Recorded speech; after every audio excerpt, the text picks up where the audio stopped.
Well, so wonderful to see so many wonderful people here again, and to close off our winter virtual workshop series. I can say hello, bonjour, wait,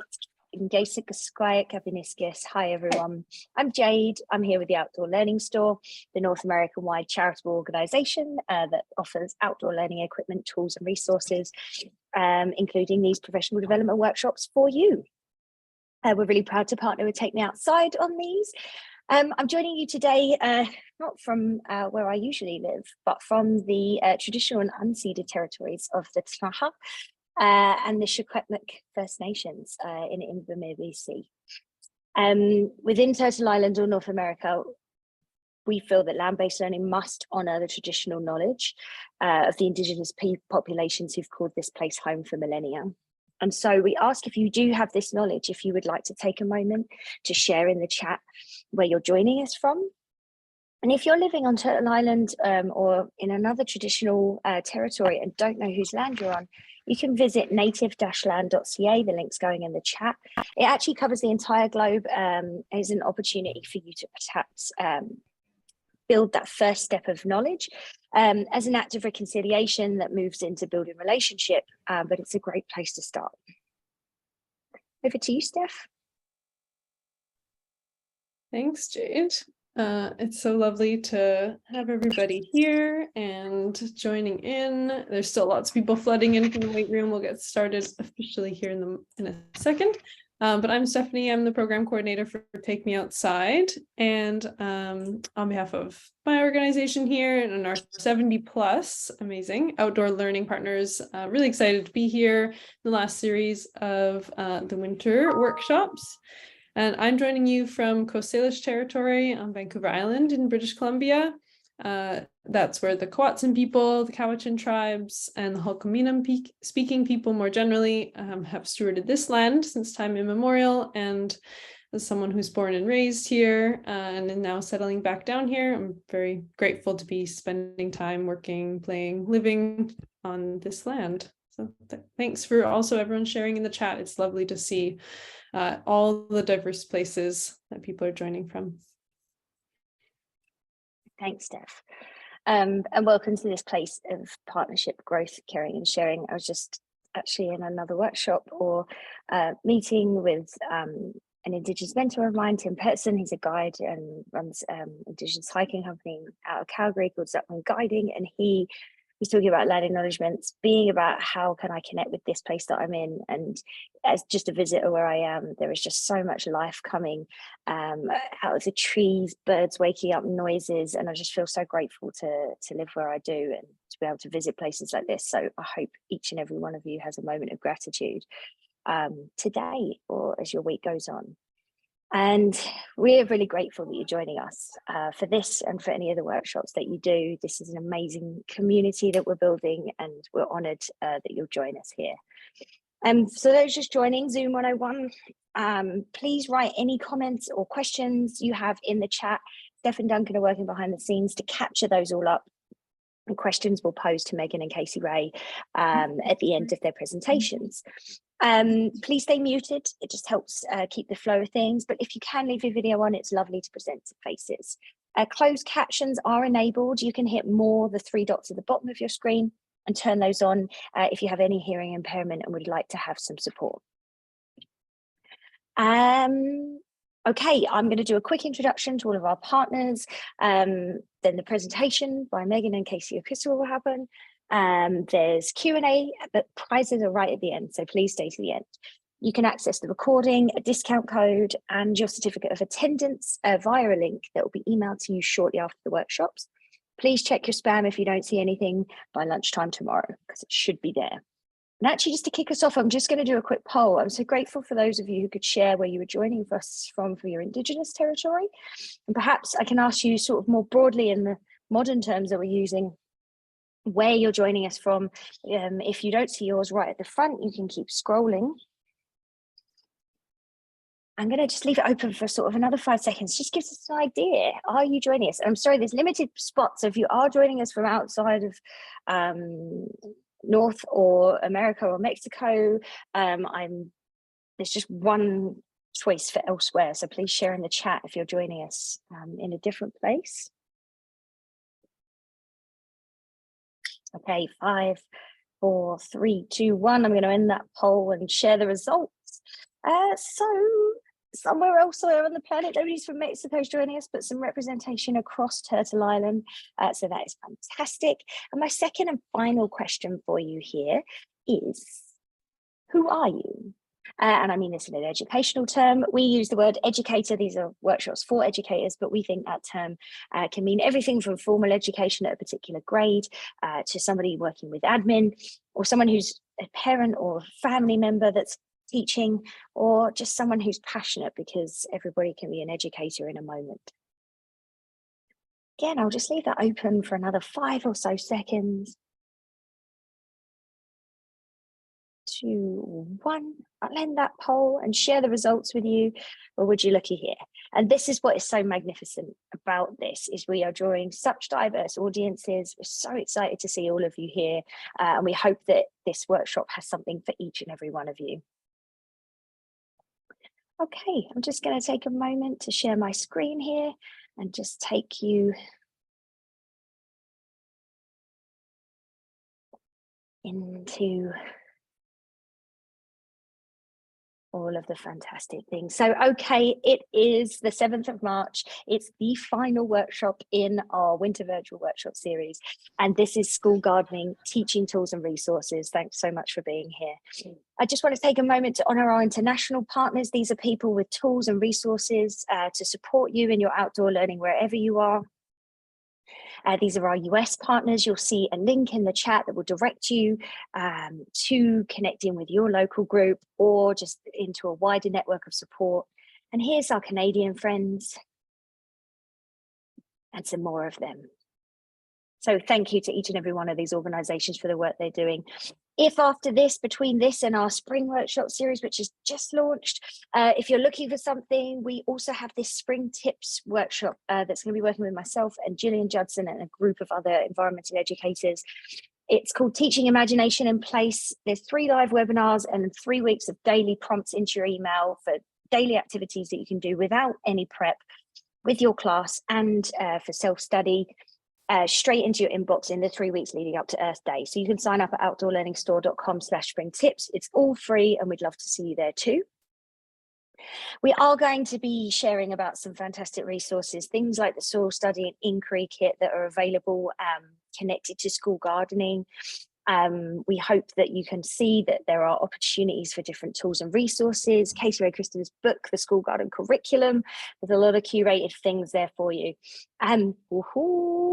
And the magic of today is that one of you lucky people is going to win a food cycler for yourself or your classroom or your group. This is a foodilizer that takes organic waste and turns it into a soil additive.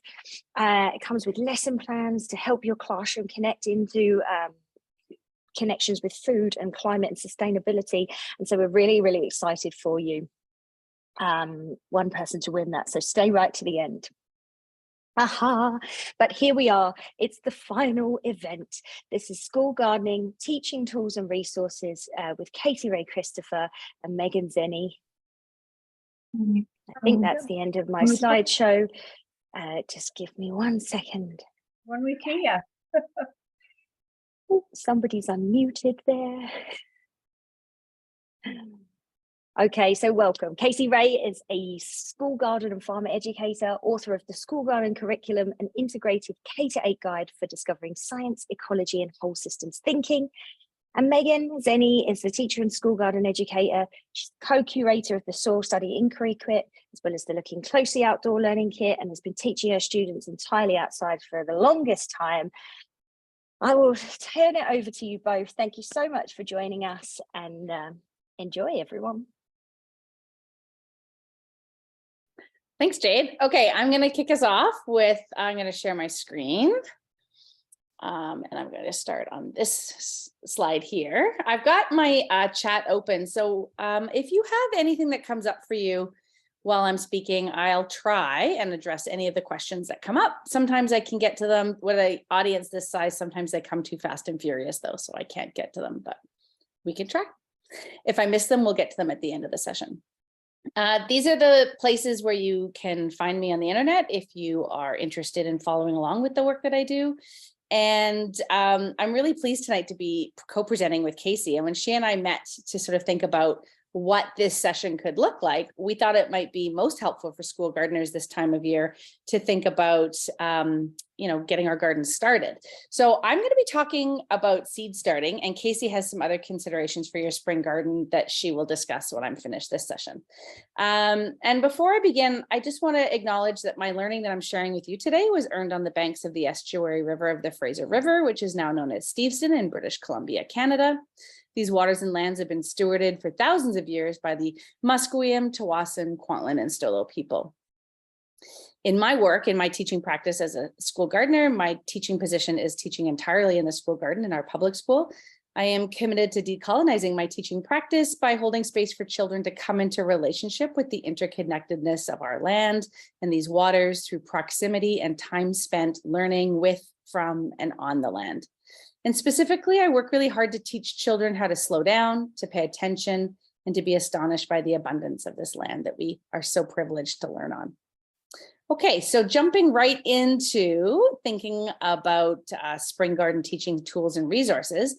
If you are thinking about starting seeds with your learners, there's a few things that you want to be thinking about. We can start with seed starting indoors, right? It is the most cost-effective way to start seeds. You can certainly save seeds from previous gardens where you've had your seeds saved, or sometimes you can get them donated to your school. There are multiple seed organizations that will donate seeds to schools, but it is high risk in terms of seedling death from neglect or drought. Sometimes people start seeds inside and they don't give them enough direct light. There's fluctuations in temperatures. Schools are notorious for turning the heats off at the end of the day, and there's that temperature fluctuation can be really hard on seedlings. And I just encourage you to consider the purpose in your seed starting. Will you be transplanting the seeds that you want to start inside? Or are you really more interested in thinking about understanding what seeds need to grow? Right? And maybe you want to observe germination up close. So if those are the things that you are looking to teach your students, you're more likely to want to start, for example, the windowsill inquiry, the seed inquiry, what they need to grow. And I do have a blog post available with the entire inquiry step-by-step if you're interested in looking at that inquiry on my blog or my website. But generally, my encouragement to you is think about what is the intent. If you're going to be taking these seedlings and putting them in the garden, you don't want to start them in a windowsill in a baggie. You want to start them on heat mats and under lights in a more controlled environment. Now, that said, there are some ways that you can do this more successfully than others. And I noticed in the chat that lots of seed libraries are available with free seeds as well, for sure. I see also the comment about vertical gardens. Yeah, there's lots of hydroponic options out there for growing inside. I'm not going to get into that today. That's like a whole 2-hour conversation around hydroponics. When we start our seeds inside, I like to use these paper seed pots. Seeds started indoors, they do need some reliable way to grow. So these transplant well. When we're thinking about doing this with children, we have to think about the actual process of transplanting, right? And so if we are taking them out of, the nursery pots, sometimes children are really rough with the stems, everything's really fragile. So when we have them in these paper pots that we can put right into the garden, by the time they're ready to go into the garden, they've decomposed sufficiently that it protects the seedling that you've started. I do have a blog post on this as well, and I'll put this in the chat for Jade so she can send that off to you. If you're interested in learning how to make a paper seed pot, you can also find these paper seed pots available in the soil inquiry kit, which I know Jade had mentioned that at the beginning. These little paper pot rollers are available if you're interested in that. If you're going to start seeds inside, you do need to remember that they have to be hardened off before we put them out into the garden. You can't take seeds that you've started inside and then just go put them out in the garden. It will shock them, right? It's when we buy them from the nursery, they're called nurseries for a reason. These are plant babies. We can't just like collect them and take them and put them outside. So we have to harden them off, and there's a process for that. If you have cold frames, or if you have a greenhouse, for example, you can use those to harden them off so that when you put them out, they're ready for that temperature fluctuation. And I'm seeing tons of conversation in the chat about all the different ways that you can start seeds. And I acknowledge there are multiple ways to do this. I will say I've tried all of them, and this is the most efficient, successful way to do it with kids. I guarantee you there are other ways that will work with adults doing it for sure. And Pinterest is full of probably 1,000 ways to start them in all kinds of cute ways with kids. After doing this for a really long time, this is the most effective way that I have found. Okay, but there are multiple ways to do this, because I will say gardening's a lot like parenting. There's a lot of ways to do it right. And there's a lot of ways that, you know, maybe feel good when you're doing it and maybe don't work out in the long run. So it's a little bit like parenting. Do what feels right for you. Do what's working for your students that you're working with. This is how I prefer to do it. Okay. When we are seed starting outdoors, so some seeds need to be started inside because you need that head start on the growing season, right? Some seeds you can it's called direct sowing. When you look on the seed package, it'll say direct sow. I like to encourage people to use Phonology as your guide to determine what can be planted when. Or you can consult with local planting guides for your growing zone. But what I can do here on the west coast of Canada is very different than somebody on this call from Arizona, for example, can do. We're in totally different growing zones. So what Phonology offers us is a way of learning from the land about when the earth is warm enough for us to be planting seeds. The last thing I want to say about starting seeds outdoors, in this image, what you'll see, there's a string line that is over the pea seeds that are in the soil. I really encourage shared garden spaces to put a string line over what you've planted, because if you don't put a string line over new seeds in a shared garden space, it's very likely that another teacher or a group of children will start digging in that area to plant seeds because they don't know you've already put something in there. So a string line is a really effective technique for sharing garden spaces with multiple adults and children. You also want to remember when you're doing this to mark with the string line, but also at either end to put a row marker in.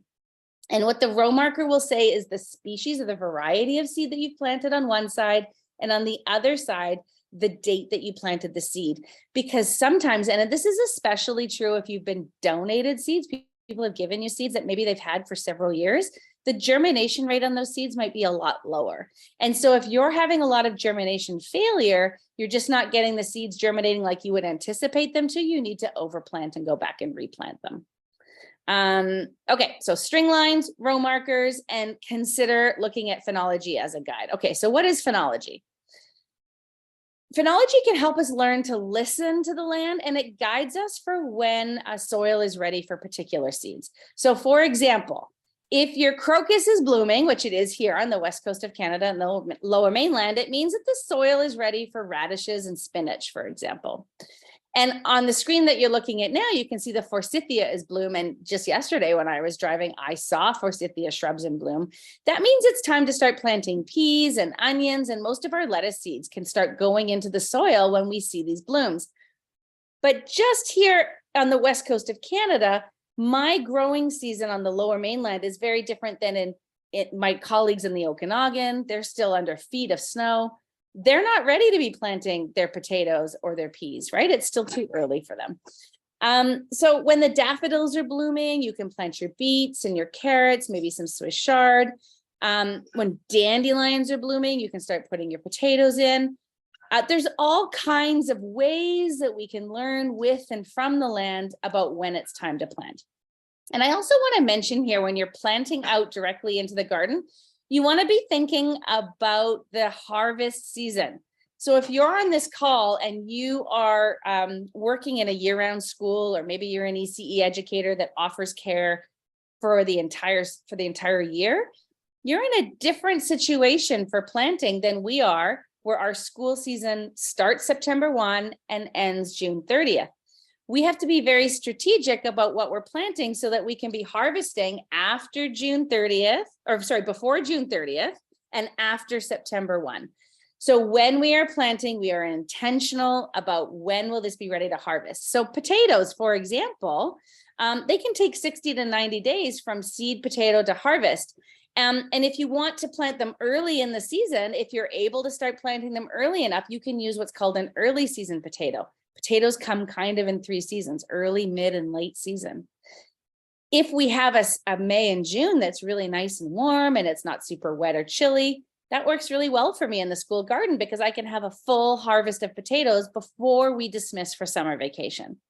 But if we have a really wet, cold May and June like we had last year, it's not going to work for me to be planting my early season potatoes because it just hasn't been warm enough, long enough for them to be ready to harvest by June 30th. And now I'm going to be harvesting in July and August when there's nobody at school. It's not an exact science. There's some guesswork to this. Often what I'll do then is I will think, well, what do we know? What is the Farmer's Almanac kind of estimating what the season will be like in my growing season? What is my microclimate like? And then I might choose a late season potato that will reliably be ready to harvest in September. You're going to have to do a little bit of guesswork with that. And that's a great work to do with kids around calendar math, to be thinking about what is it that we need to know about this place and this land so that, and the school calendar and the numeracy that it lives in that, so that we can be planting in response to when we're going to actually be here. You can think about that. I just have a couple more seed planting tips that I wanted to go over with you. You want to, when you are planting in soil in raised garden beds with children, I like to create a line for kids to drop seeds into. Maybe I'm thinking about planting peas. I would use like the end or the handle of my rake, the back handle of it, and just create a little like crevice that they can put the seeds into. That kind of keeps them in a little bit of a line. We also want to make sure that we've watered the line before we put the seeds in, because it can wash. If you put in carrot seeds, for example, and then you water them after, they're going to get spread all over the place. So you want to water them and then kind of tap your seeds in. You want to make sure that you've got all your necessary supports. If you need trellises, for example, that those are going in before we start having a lot of germination, particularly when we're working with small children. The supports that we put in can actually be really damaging to new crops. So with young children, I recommend that your supports are in place before we start doing our planting. But also use those trellises and supports to extend your growing season. So what you're looking at here is what's called a cucumber frame. And we actually use our cucumber frame to grow cucamelons, which are super fun to grow with kids. If you haven't seen them before, they're like the size of grapes. And they look like a watermelon on the outside and they taste like a cucumber. So it's just a whole party in your mouth. And they're very prolific when they grow, and they're ready really reliably in the fall where I'm growing. So we grow them up our cucumber frame, but then that creates shade. So we've got now a little bit of a microclimate underneath the shade of the cucamelons where we can be growing some lettuce greens. So just thinking about those strategies, thinking about having those in place when you're growing with kids. And don't forget those string lines once you've planted your seeds, and don't forget to put a row marker in with the variety that you've planted and the date that you've planted it. So you can do that calendar math to say, well, it's been 3 weeks and we're not seeing anything. It's time to overplant. Okay, the last kind of option for planting with kids is transplants. So you can either purchase transplants from a garden center. So you can see in this image, this is a strawberry plant that we have purchased at a garden center. And these are peppers that have been grown in our greenhouse, and we are ready to transplant those out. If you are purchasing transplants from a nursery, they will already be hardened off. You're good to go. When you buy those from a garden center or a nursery, you can put them right into your garden. If you are growing your own for transplant, you need to make sure that you are hardening them off. You want to look for starts if you're buying them from a nursery. You see, this is a nursery plant. Make sure that you're buying starts that are not really tightly bound. It's okay to pull it out and look at it. If it's really got a lot of root growth that's girdled around it, it might be a little bit harder to transplant successfully. You also want to water it and check well that there aren't any insect infestations in it. You're not seeing a lot of slug eggs, for example. And if you're not sure what all that is, the Looking Closely kit has a really great field guide in it that with insects and pests. There's magnifying lenses that you can use to do all of these looking closely tasks. When you're going to transplant from a garden pot, you're going to loosen it from its container. You're going to examine it closely. You're going to loosen the root system. You'll dig a hole that's twice the size of the pot. You'll put it in, add some water, tuck it back into bed. We tuck it in nice, put the blankets all around it, the soil blanket around it. And then you want to make sure that you are you're watering that daily until it's really established. Okay, I'm going to stop there because I'm short on time and I want to make sure Kaci has lots of time to speak. So just as a reminder, if you want to follow along with the work that I do teach entirely in our school garden. And I have lots of garden tips to share with people who are interested in following along with what we're doing here in the West Coast of Canada. Thanks, everybody. Awesome. Thanks, Megan. That was so wonderfully, it was comprehensive in a way that really makes me want to be more intentional about the way I plant seeds. I think it's really easy to just kind of go through the process and the steps and not really think about that. But I love that you're really conscientious of all the steps of starting your seeds off right. Awesome. Well, let me share my screen too. And get started. So, whoops. My name is Kaci Rae Christopher. I go by Kaci Rae, and I'm a farm and garden educator. I'm currently living on the unceded lands of the Confederate Tribes of Warm Springs and the Northern Paiute in Sisters, Oregon. And currently I'm working with Sisters High School and freshman to senior age students and some middle schoolers on cultivating their greenhouse and growing food for their cafeteria.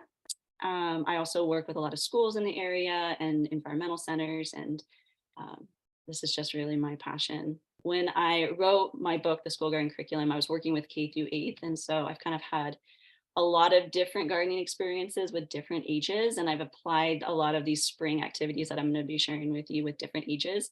So I may talk more in with my high school students because that's fresh in my mind right now. But all of these are really adaptable to any age group.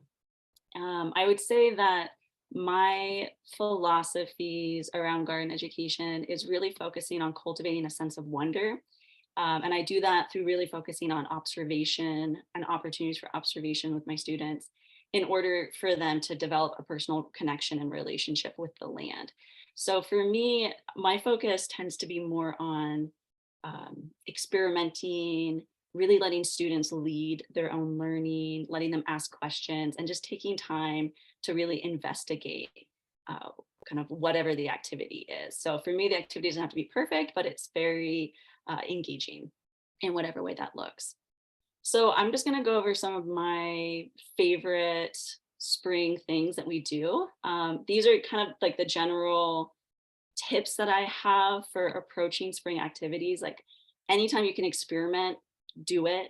I think it's really easy to overthink a lot of like, am I doing this right? Is this the wrong type of thing to do? Is this the right type of soil to use? And really, I think it's okay to just go and to experiment with whatever that conundrum is. Anytime you find yourself wondering if this is right or wrong, maybe shift away from that and really approach it of like, well, what can we learn if we try it this way? And can we compare that with trying it another way? Starting small is a really great, if you're starting something new or you haven't tried cover crops before, or maybe composting is new to you, like start small.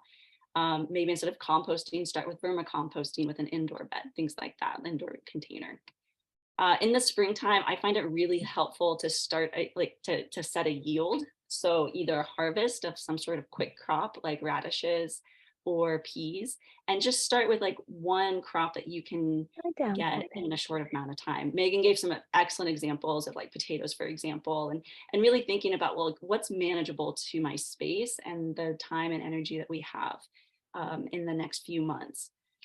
You can also set a goal or think about a celebration that you want to have and have that be the end date for whatever your activities are. And then think about your short and long-term goals. So maybe you're in a garden space where you're not going to have summer maintenance. So maybe just set a short-term goal for something that we can grow and do in the next few months. If you are going to be able to garden in the summer and you can grow plants, you can set about long-term goals and think, what can we plant now to prepare, our fall harvest or our summer harvest. So you can kind of really maybe think about what are some tangible goals that you can set in the short term and the long term. So cover crops are probably one of my favorite things to do and to talk about. I'm just very passionate about them, and I'm going to try to keep myself short talking about them. They can be problematic, especially in school gardens where maybe there's not summer maintenance, or maybe the maintenance is a little bit more erratic. So when I approach cover crops with schools, I try to really set on a date in which those cover crops will no longer be contained in that bed, especially if I know that summer maintenance isn't going to be happening. So what we can see sometimes on the negative part of adding cover crops into our spring soils is maybe they don't get mulched, they get really seedy. In this picture, they're kind of like flowing over. And if you can imagine, those have seed heads on it. Sometimes they'll self-sow in other parts of the garden that you don't want. So what I've done and what I've seen to be successful for students and schools is to have like the picture in the right here is buckwheat. Buckwheat is a really fantastic starter cover crop for especially for children, because it germinates quickly, and it's really easy for students to take scissors and kids to take scissors and cut them down at the soil level. And it's really fun activity too. Like they just sit there and they just like nip right at the soil level, and they have to be really conscientious of how they're doing it. And that's for any age group. It requires a lot of coordination. This is something that I do with a lot of our special education students too, because there's a lot of mobility sort of practice that they can have. And so that's one thing. Like I set a date for our cover crops to be harvested. And then we make sure that we're sitting there and trimming it. And if you're afraid that maybe your cover crops will regenerate, they got mowed, but maybe they're going to come back stronger, you can always have the students just very carefully like hand pick them out, kind of knead them into the soil. And what those cover crops are going to do is it's going to be feeding the soil. So, we grow a lot of plants to feed ourselves, but cover crops are a fantastic way of feeding the soil. So some of the cover crops that like are legumes, they can capture atmospheric nitrogen, they can put it back into the soil. There's a lot of nutrients being captured in these plant bodies. And so we can feed our soil this way. Now, if you're in like let's say that you're not going to have summer maintenance, cover crops are awesome because you can add them down as like mulch. So once you've kind of cut them down, or you've mowed them down or hand pulled them, you can lay them on the soil, and it's going to be a fantastic protection from summer heat or rain. Here in Central Oregon, we get these incredible thunderstorms with really extreme hail around May and June. And so having soil cover really protects our soil, and it protects the soil health. And so that's something that we can do too in the summer, is making sure that our soils are covered with cover crops, and those plant bodies are going to decompose, and then the soil is going to be really rich and ready for our fall planting. If you're not sure what kind of cover crops to use in your garden, I highly recommend buckwheat. Oats in warmer climates are another really good fast grower that don't kind of take over. I would recommend looking at what your zone is, what your growing zone is, and really determining again, like what your needs are, because you don't really want them to go too wild.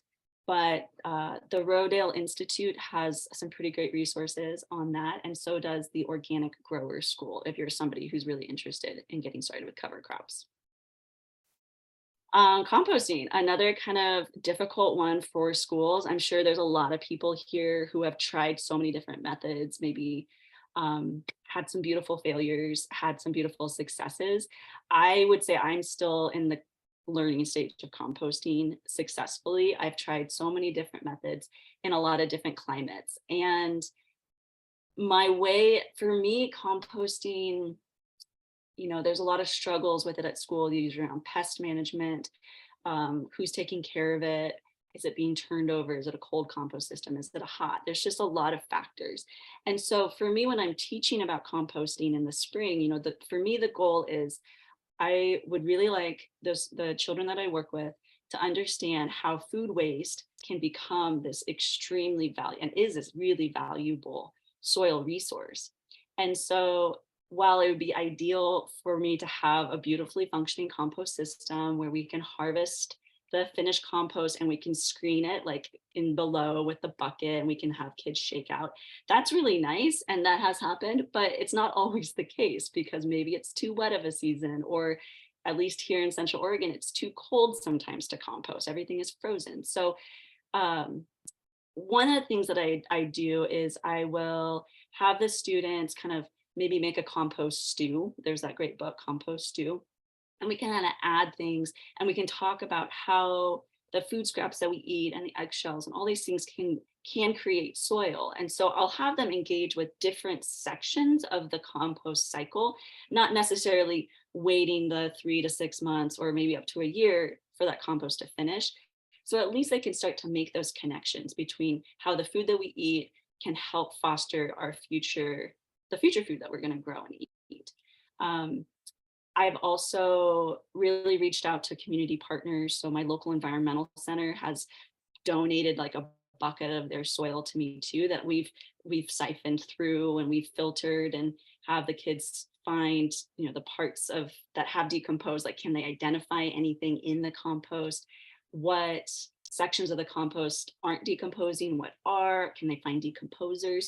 So it's a fantastic activity just through screening one bucket of compost where they're still understanding kind of what the composition is, and then they can start to maybe apply that or amend that in the garden. So it doesn't have to be this huge project that's going to take up like a 3-bin system. And if it is and it's working for you, that's great. But it can also just be a small thing where they're really just starting to understand that connection between food scraps and the really valuable nutrient balanced resource that compost is. And if you are interested in starting something, but you're kind of like maybe not sure where to start, or it seems like really big, again, vermicomposting is a fantastic way to get started in the composting project, especially for kids. They love taking care of worms. It's probably one of my favorite things to teach them. And it's something that you can start indoors. There's no smell and you can tend to them, and then they can start to make that relationship, and you can harvest the worm castings to use on your plants, you know, your transplants, or put into the garden soil. This is another one that I think this is probably the last one I'll talk about. I love making your own potting soil. You know, I worked with a lot of organizations and at schools where I don't really have a budget for what I'm doing. And so I'm relying a lot on donations and resources that I can just, you know, that I can acquire for free. And so that kind of leads me to trying different types of potting soil. And I really love having the kids that I work with make their own. So they make their own recipe. And we talk about like, what is the best consistency? What does a good potting soil feel like? How does water move through that? And so I have them create their own mixtures, record it on like a recipe sheet, and then they can test the efficacy of their potting soil by timing how long does it take water to go through? You know, is it flowing through too fast? Can the plant roots actually absorb it, or is it sitting on top? And what is that the way the water moves tell us about what kind of particle sizes we need to add? Do we need to add more small particles to keep the water in? Do we need to add larger particles so that the water can drain a little bit? And it's a fantastic experiment, again, for any age group, just with materials that you can have on hand.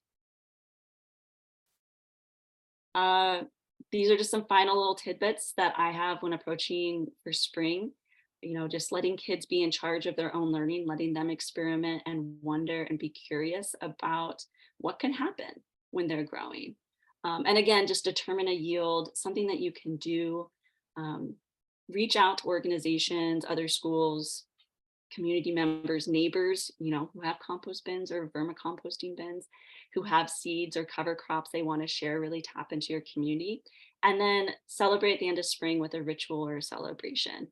anything that can remind you and the children that you're with and your community of what you've learned and accomplished. This is me. If anyone ever wants to get in contact with me, you can also follow me on Instagram, and just talk about more gardening stuff. I just get so excited. All right. I'm going to pop it back. I think that leads us to the Q&A. Absolutely. Thank you both so much. Some wonderful different perspectives in there and some take home amazing activities. Please, if you've got more questions coming in that you haven't shared already, pop them in the chat, and let's just dive in, because lots of people are interested to hear more about your expertise. So Sam asked, we've had issues with kids pulling labels out of the soil and things. Do you have any tips and tricks, especially for row markers? Yeah, there's not one easy answer for that. I would say it's a lot of routine and a lot of clarity around it. So I talk a lot about how it's a one-way trip. Like, we write on it and it goes in, and then we just look with our eyes. But around that conversation, there's a lot of discussion around how not everything in nature is for our consumption, right? Like, we're not just taking because it's an impulsive thing to do. We need to understand it and learn about it, and like ask permission from the plant before we harvest, and talk to the garden teachers before we take sticks out. Like, there's a lot of talk and conversation around how we navigate and negotiate a shared space of learning like a school garden. So with the young ones, like when we have our kindergartners come in and it's their first time, sure, it takes a lot of repetition and a lot of time spent. And I would say the magical ingredient to being successful teaching in a school garden is time. You really need a lot of time. It's not something you can do once or twice a year and feel like kids now have a connection to the land. They really don't. It needs to be consistent, like almost a daily practice, that you go out and you make contact with the garden and you're noticing growth over time. And then in parallel to that growth over time that they're noticing in the garden, children and how they move through the space and connect with the garden will also grow over time. So I know that's probably not the easy answer you want, but that's what I got. Well, they followed up with the fact that the garden is available to the whole school and they only work with the first grade. So maybe there needs to be some sort of group message that goes out as an assembly or something, or a list of rules. They could make their own sign. Yeah, I mean, if there is like an assembly, we have videos that we make of the kids, you know, making their pleas to the rest of the school community. Our school garden is accessible to everybody in the community, can walk through. And so when you have theft, for example, if somebody's, you know, harvesting all your pumpkins or digging up all your potatoes, having signs made by children can be really effective to discouraging theft. I think there's even honor among thieves when the signs are made by children. So our signs say, you know, planted, cared for, and harvested by the children of, and then the name of our school. And then underneath it says, please do not steal from children. And they're printed by children and they've got all their spelling mistakes in them and they're adorable. And I have seen a real reduction in theft because of that. So you got to just keep picking away at it. And eventually you create a culture in the school that's just not where it happens.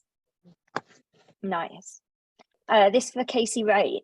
Can you share some of those examples of rituals or celebrations that you've used to that you mentioned at the end there? Oh yeah. It depends on the project. You know, if it's a ritual around growing food, usually I really do like quick crops. I like things that can grow quickly because like Megan said, like it usually takes time to develop these things, and gardening is such an act of faith, especially for kids, that it's really nice to have some quick things that they can do. So like we have like radish parties where like the radishes are ready, and like sitting in a circle and really practicing the mindfulness of like noticing, you know, like from harvesting the plant to smelling it to noticing like the plant shape and the roots, and really taking our time with that. Kind of celebrates the whole plant and the energy that goes into it.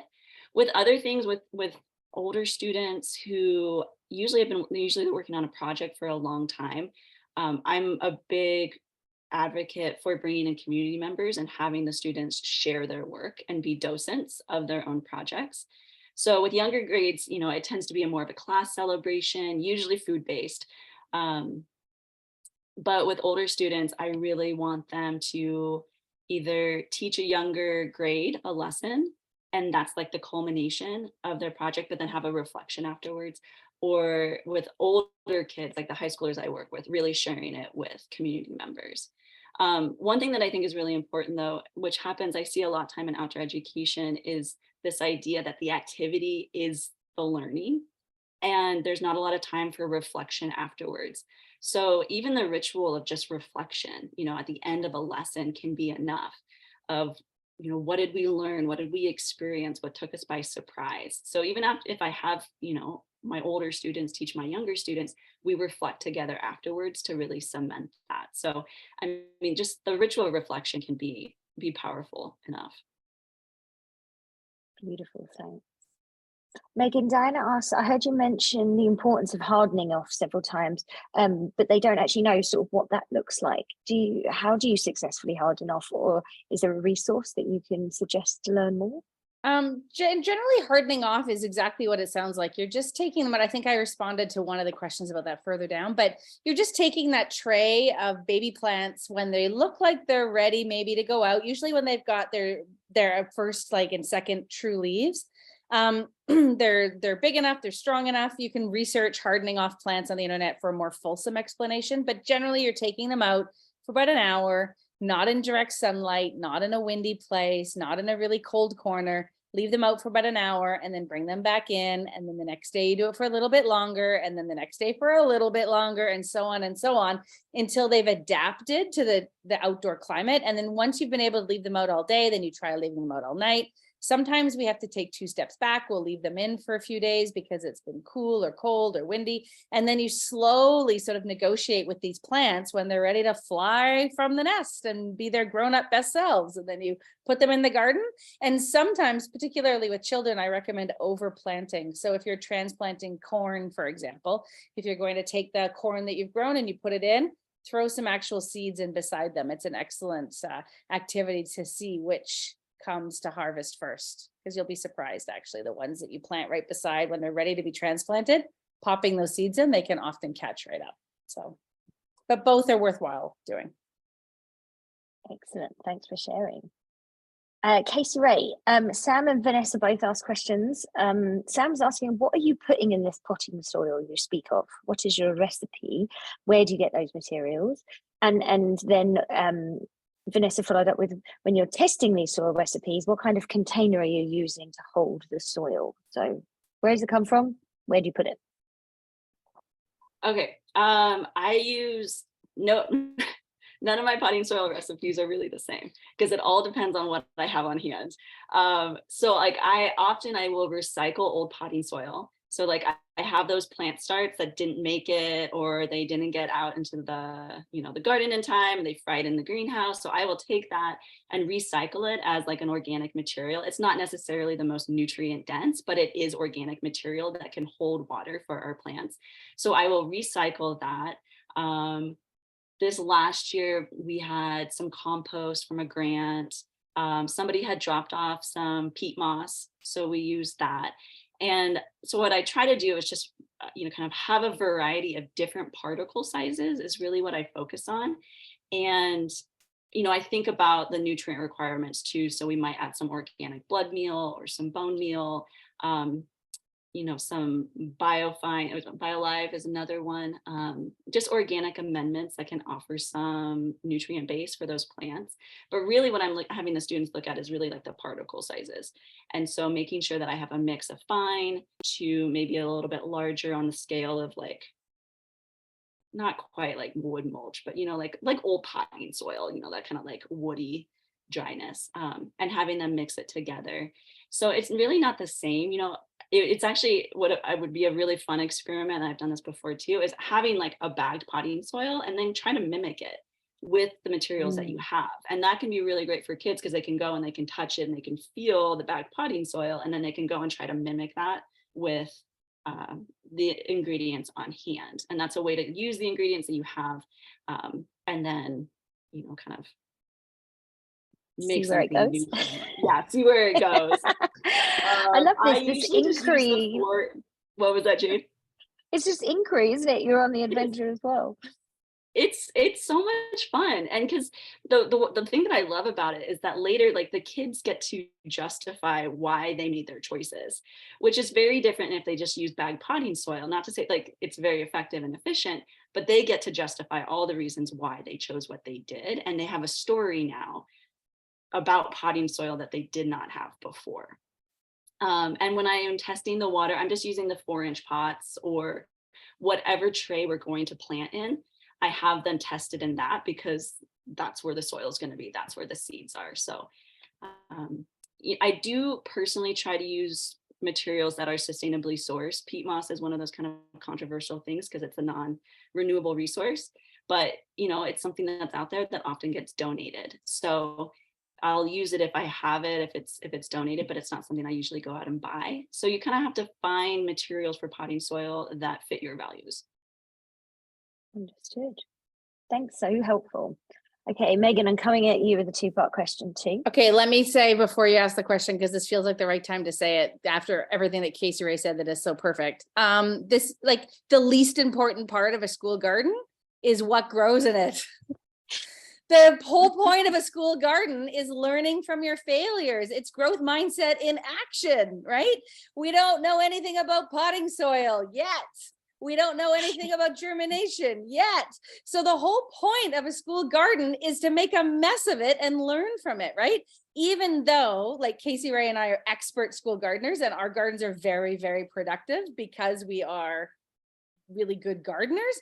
But some of the best school gardeners that I work with, and I work with teachers all over North America, are teachers who actually don't know anything about gardening. And they position themselves as co-learners with their students, and they model what inquiry looks like for children. So I don't know anything about this, but I know how to find the resources, and I know where I can get this. And it doesn't really matter whether it works or not. It's the process that you are teaching children to engage with that is the key part of this. So I just feel like I needed to say that. That was now ask me your question. Yes, I love all of those words and all of those things. And some of the best experiences are just where you become with them. Like, I don't know the answer to that, but let's find out together. Let's it's a beautiful space to be. Okay, this 2-part question is about kind of the summer months. So and or sensory. So Becky asked, are wildflowers fairly low maintenance during the summer months? Is that what you're doing? Is that what you're doing in the summer? Do you maintain it over the summer, or do you just leave it until the students return? Maybe we should just answer that one first. Okay, so there's multiple questions in that. So you can be thinking about water-wise gardens. So what plants are indigenous to your community and your growing area, those tend to be more water wise. So you can make choices about the plants that you're selecting, perennials, for example, maybe your wildflowers or different kinds of perennials that are drought tolerant. And it'll say right on the little sticky note at the nursery that it's drought tolerant. There's a great website called Great Plant Picks where you can go on and find like drought tolerant, shade loving plants and list the plants for the climate that you grow in. So you can find plants that will thrive in the conditions you have. Maybe you have really sandy soil and it's really hot and it's like whatever, you can find the right plant for that. But school gardens, for the most part, not always, I'm seeing a real move in school gardens towards water-wise gardens, towards indigenous healing gardens, towards gardens that support like pollinator corridors. So in urban spaces where we plant strategically to create pollinator corridors in urban spaces, that's all very popular right now. So it doesn't have to be a food garden. But if you are planting a food garden, you need to be intentional and strategic and look at the numeracy that exists in this activity to plant for that harvest before September 30th or after, before June 30th. It's the second time I've messed that up. Before June 30th and after September 1. And then in the summer, we have lots of cover crops. Like Kaci Rae said, we use a lot of like alyssum and low growing pollinator attracting flowers as our cover crops. Calendula is another nice one. Nasturtiums if you need to, but you can grow interplant pollinator attracting flowers so that their soil's less dry. And I think the biggest mistake people make in the summer is they have bare soil. Cover it up with those leaves, all the leaves and the straw and the organic material that's on your gardens right now. Don't get rid of that, save it. And then once you're planting, put it back all around your gardens, and that helps retain moisture. And then you only need to have it watered really well, maybe once a week. And in our case, at our school garden, we have a Google Doc that we send out to families. They sign up. We have maybe 1 or 2 families every week that come and take care of it. It's a pretty low maintenance job. And then when we come back in September, it's good to grow. Now, as the garden teacher, myself and the other garden teacher, we show up usually once in July and once in August to tidy things up, do a little bit of harvest. Not everything grows when it's supposed to. We have heat domes now, and we have atmospheric rivers now, and there's a lot of variability in our weather that impacts our best guess about when plants will be ready to harvest. Does that help? Amazing. Okay. Yeah, build a community, ask Yeah. for help. Amazing. Okay, everybody, it's 5 to the hour, and what I want to be able to do is just close off softly here, make sure that we can have the prizes, givings, and all of that jazz before the hour. So if you do need to leave, right on, we value your time at 60 minutes. Saying that, Megan and Kaci Rae, you're okay to stay around for just a few minutes after the hour if we can try and get, there are hundreds of questions. I'm afraid we won't get to them all, but we can try and pick in some ones that perhaps we haven't touched on those themes before.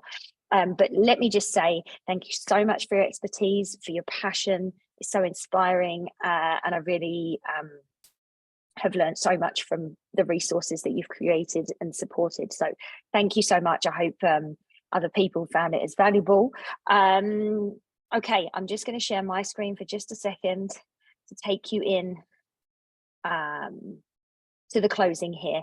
And it is terribly sad. This is the last of the winter workshops, and you did a phenomenal job of finishing that off for us. But hey, look, spring is on the horizon, and we have a spring virtual workshop series coming up. It starts on the 11th of April. You've come to know it as Tuesday afternoon or evenings, depending where you are. Same time. Starting on the 11th of April, we've got resources for Earth Month with Green Learning. Megan's back, this time with a friend, different friend, to talk about investigations in nature. We're talking nature activities for year-round learning with Jacob Rodenberg. We've got multiple people from all the top water ed organisations talking about resources for World Oceans Day, whether or not you live close to the oceans. It's connected to you in some way, and they're going to share how. We've got 2 phenomenal researchers and educators, Ambika Tanetti and Jacqueline Scott, talking about race and nature for educators, particularly for those in urban environments. John Jack Moyles is teaching nature journaling. If you haven't checked out his YouTube channel, have a peek there, and then he's going to come and do something special for us. We've got Louise Imani and Elder Albert Marshall talking about their new book, Walking Together, which is reconnecting to nature through two-eyed seeing. It's Mi'kmaq, Indigenous and Western philosophies together. And we close with animating outdoor learning using finger puppets from a couple of cool educators and supported by Strong Nations, the Indigenous owned and operated publishing house. So spring's looking up. Come back and see us, outdoorlearningstore.com/workshops. You can sign up for them all there. It's free as always, and we can't wait to see you. Okay, but now we have to move on. The prize giving. There is a quiz after this, so don't be sad if you don't win the food cycler. We are also going to give away a $25 gift card to the Outdoor Learning Store and 2 $25 gift cards to Take Me Outside. But in order to be in the prize running to get the food cycler worth $500, phenomenal opportunity to have composting in your classroom, smell-free opportunity to learn this way. Okay, I'm going to ask you to write me a haiku, and we're going to be strict here. It has to have 5 syllables in the first line, 7 syllables in the second line, 5 syllables in the last line. You have to put it into one text box, and I would like the theme to be on soil or gardens or food. First person to give me a legitimate haiku, and I will be counting the syllables, into the chat box around soil, gardening. I need all 3 lines in one text. Let's have a look. I love the garden. It is full of surprises. So much fun for all. My goodness, Karen Hansen, straight in there like a shot. Are you an English teacher as well as a garden teacher? Congratulations. Please send your email and to Steph in a private message if you need to. And then I'm going to send you an email and get your postal address and give you the opportunity to collect that. My goodness, thank you so much. I'm really sorry to everyone who took more than 3.5 seconds to write a haiku. I think that's the quickest that has ever happened. Okay, I didn't even have to give you the example. The example I had, relax, the future is already unfolding from long planted seeds. And that's how I feel about the information we've received today. Okay, a couple more things. Okay, $25 gift card to the Outdoor Learning Store. This one is a multiple choice question, and you're going to type the correct answer into the chat. Please wait for all of the answers there. So my question to you: what percentage of the world's carbon dioxide emissions are stored in soil? A, 10, B, 15, C, 35, or D, 5%?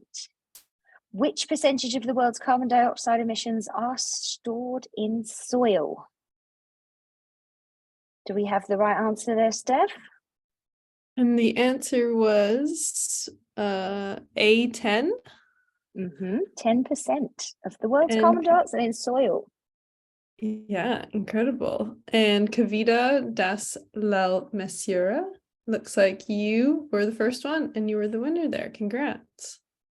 Beautiful. Please send your email to Steph, and whether you're Canadian or US dollars, and Steph will send it out to you.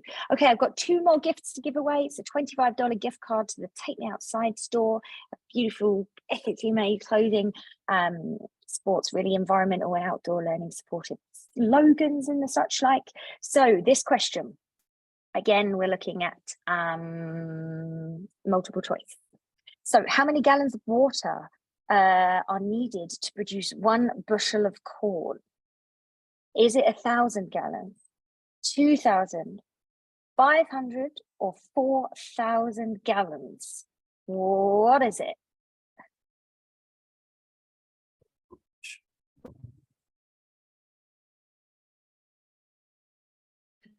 I'm sorry, that was my dog growling in the background. Didn't hear it. But So he doesn't answer, like how many liters of water it takes to grow a bushel of corn. No, he can't even fathom that it is C. No, it is D, 4,000. Do you have the correct person? And let's see here. Honestly, I was a little distracted because he started growling there. It looks like Dan L was the first one on my screen. Okay. There's so many messages coming through. Congrats, Dan L. And thank you for everyone typing so very fast. Fantastic. Okay, right down, scroll to the bottom. Here we go. Last $25 gift card to the Take Me Outside store. Here we go. What is the minimum number of years it takes to form 1 inch of topsoil? Is it A, 100, B, 50, C, 500, or D, 750? People are in there before we've even... Yeah, people are on it. And the answer is C, 500. And it looks like Becky Nadolny was the first one to say C, 500 minimum number of years. That is a good number. Wow. And it's quite incredible.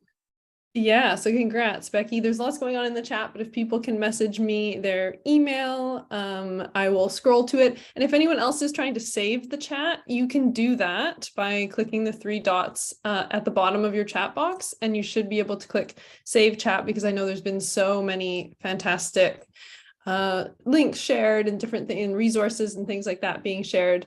And there was some behind the scenes stuff going on there during prize time with the technical team, because there was a sneaky first haiku that jumped in Yeah, before. So we're actually going to give away 2 food cyclers.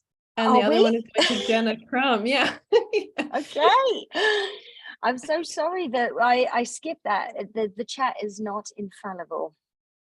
But I'm glad to hear that we have people covered. So congratulations, poets.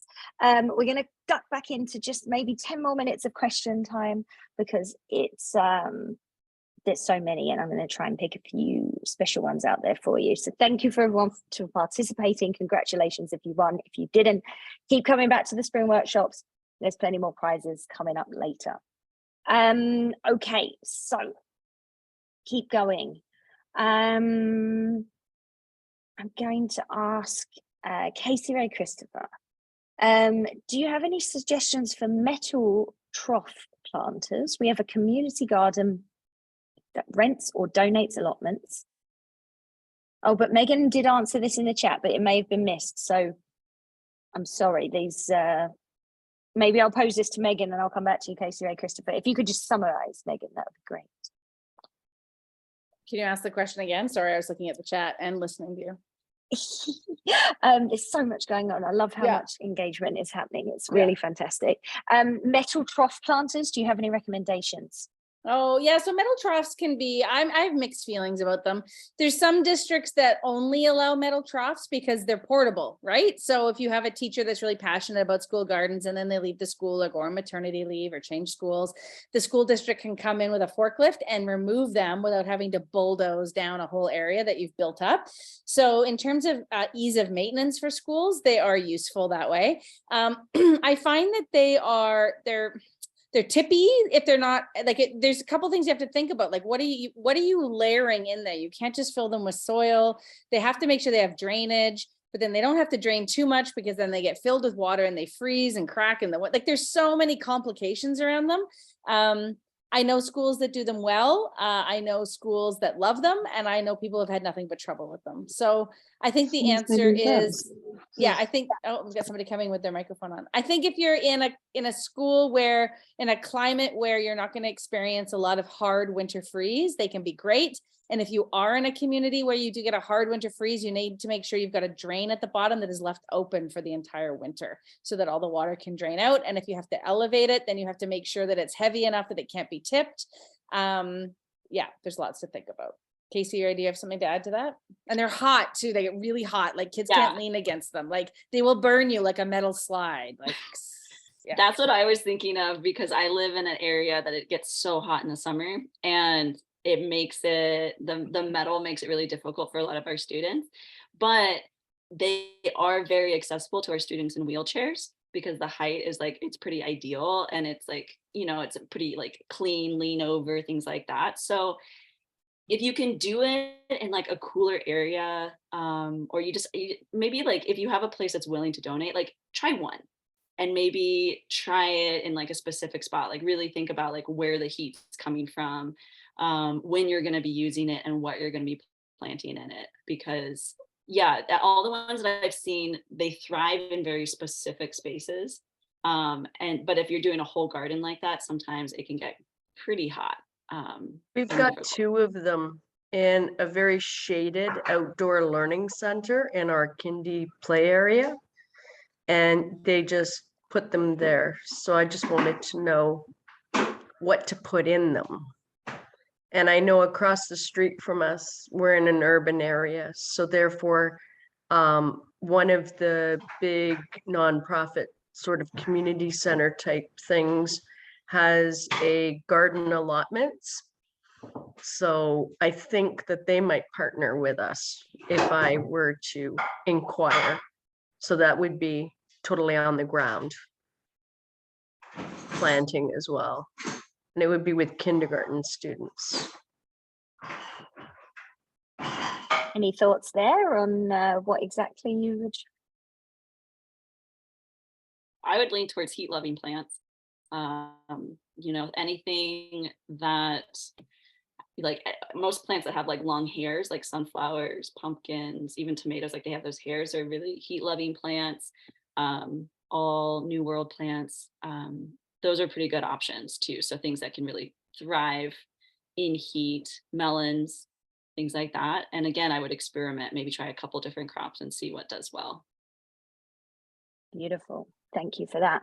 I just want to just take a moment to acknowledge, especially John Hunter. Thank you so much. I'm too slow for such races, as he was a tortoise, but he wrote a beautiful haiku a little bit later in the chat. Just want to thank you for participating. Soil beneath me, dark invisible network feeds and consumes all. Beautiful.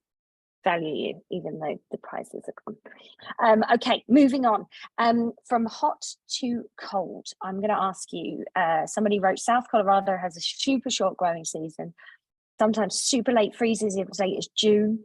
Do you have any go-tos for gardening or setting up wondery or inquiry before June 1st? If it's super cold and you can't necessarily plant outside. Megan?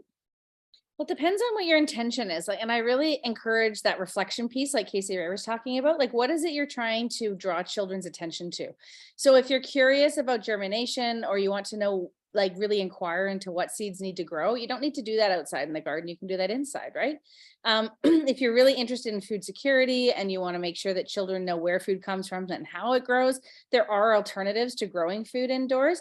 I don't want to say I discourage it, but I only really encourage it in communities where you really have snow until the end of May, because otherwise children should be outside getting their hands in the soil, learning how to plant in the earth, and be outdoors as much as possible. And I know that doesn't always line up with our school year. So I would encourage you, if you are in a community or in a growing season where you have a very long, prolonged winter, to look at some of the indoor growing options, and think about shifting your focus from maybe food production to like the actual growth of a seed. Like, what is happening with this plant here, and changing your focus.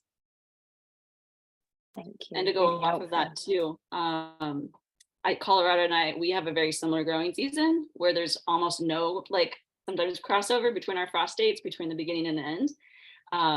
So some things that worked for me in addition to indoor gardening is planting perennials, especially herbs. And then I've had a lot of success with planting fall cover crops and letting them just lay dormant in the soil, because seeds are so intelligent and they know when they're ready to grow. So like, I've planted my fava beans in October and then it just freezes, and then all of a sudden they're popping up around this time of year. So you might experiment with just throwing out some seeds. You know, I even had some cilantro ones that I forgot, and it was germinating by June because the seeds just know. So you might experiment with throwing out different types of cover crop before the winter snows, and then seeing what happens in the early spring. So you don't have to worry about digging into the soil. The plants will just do that for you. And you mentioned herbs there. Somebody had actually asked earlier up in the list about herbs and herb gardens. Can they be valuable as well? Yeah, they're usually perennial. Not all herbs are perennial, but a lot of them are hardy. Some of them are more tender. So you need to know for your growing area what will overwinter. In some climates, some herbs like a rosemary, for example, is a tender perennial. So on the West Coast and the Lower Mainland, I'm sure in Oregon, Kaci Rae can overwinter her rosemary, but outside of certain growing zones, you can't overwinter your rosemary. So people have greenhouses. There's lots of what they call season extenders that you can look into if you're interested in those. So herbs are great. They're very sensorial. They're lovely for children, especially if you're creating play areas like fairy gardens, or if you're going to make dinosaur gardens or other sort of thematic play areas for children. Planting lots of herbs in those spaces are really a lovely way for children to engage with the plant and become familiar with it, to know its name, to know its smell, to know how it is used in culinary ways or medicinal ways. It can be a really nice way to garden with kids. It doesn't have to be just carrots and peas. The herbs and perennials are also really good for soil health, because they're constantly shedding, their plant roots are shedding cells and feeding a lot of microorganisms in the soil. So even just having like one perennial in a raised bed, or if you have a whole like bed of perennials or herbs, those are really good ways just to kind of feed the soil, because you're not disturbing it, you're feeding the microorganisms in there. And maybe you're somebody who's kind of overwhelmed by the filling up you're like, I don't know how I'm going to fill up all these raised beds with vegetables. Don't worry about that. Fill up one raised bed with vegetables, put cover crops or perennials or herbs in the other one, and that'll just kind of cover your bases there, make it a little less intimidating. Amazing. I'm going to ask one last question, and that's something about soil cover that isn't a fire starter. Deanna is living in California. They have a huge wildfire season, and they have to be really careful about what's out over the summer. Do you have any, is this again just drought resistant plants that you could cover with that is resistant to fire? Is there anything that you know of? Kaci Rae's closer to California than I am. Yeah, I would say all gardens are, and even where we are, we're susceptible to seasonal fire as well. You want to be conscientious of what's sort of cluttering in your garden. You want to, I prefer a tidy garden for a lot of reasons, and being fire smart is one of them, right? You don't want to have a lot of big piles of dried out, you know, you have to be careful of your compost piles. You have to be careful. There's a lot of things you need to be considering. Even wood chips in a garden can be problematic because they can get warm enough and combust, and there's things to think about. It's not just a one simple piece. So that's where those metal troughs are useful. They don't burn out. I would say hot. too, the mulch doesn't have to be thick on your beds. It can be a thin layer as long as the soil is covered, and so you don't have to really make it like a thick, dense thing that's gonna, let's say there's a spark that lands on it. It's not gonna like smolder and burn. Just something simple and thin will do enough to, I think when it comes to mulch and covering your soil from water evaporation, anything is helpful. Even if it's just the smallest layer, it's gonna be beneficial. Thank you so much. Building food resiliency, climate resiliency in the work you do, whilst just teaching kids to love the world that they live in. Fantastic work. I'm going to cut it off. I want to honor everybody's time and the energy that you've all brought in this chat. There's several hundred people, 500 people here who care about this work. So grateful to each and every one of you. You will get a follow-up email tomorrow with a link to the recording, links to the resources shared, opportunities to get a link to get your certificate of attendance, and we're so grateful that you came to us live tonight if you could make it. Thank you again, Kaci Rae and Megan. Your expertise is unreal, and we look forward to seeing you on the next thing. I wish everyone a fantastic evening in the language of the Tamaha, where I am. Gaisik Smiat, good night. Thanks, everyone. Thank you. Thanks, everybody.